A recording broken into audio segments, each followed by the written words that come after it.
Hi guys, Mr. Meadows here. Got another one for you. Just got through working on my BMW X5 3.0 2004. Ended up sending it to the shop because I had connectivity issues here at the house and power issues in the car. Basically what was going on is that the car would not crank. It had a no crank, no start situation, no click.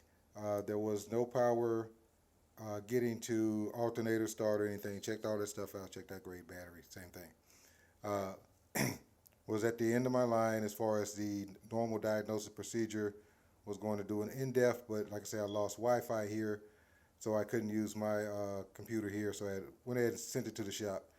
Turns out, after replacing the battery, because all of this had drained the battery, that was not the situation from the start. So it was not a battery issue that started it. It affected the battery. Anyway, the solution ended up being that the oil temperature sensor has a short in it that actually blew fuse number 5 repeatedly. I'm about to order the part and replace that, but the oil temperature sensor was causing all this to happen. It had the dash showing sport position. It had the brake shifter engagement off and on. You had to really work to make sure the car was in park. And the main issue again was a no click, no crank, no start condition.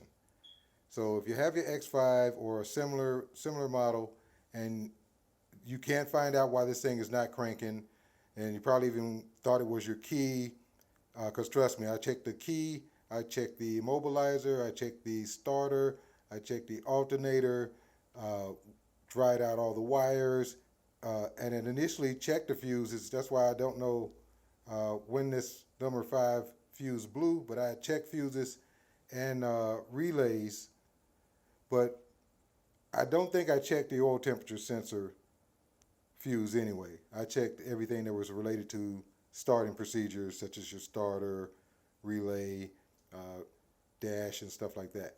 Everything checked out.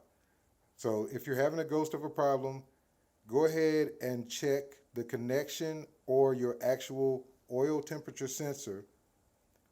Go ahead and replace that and see if it solves your problem. If it does, give me a like. I'd appreciate it. If it doesn't, keep on looking. Leave a note, see what you found. Appreciate it, guys.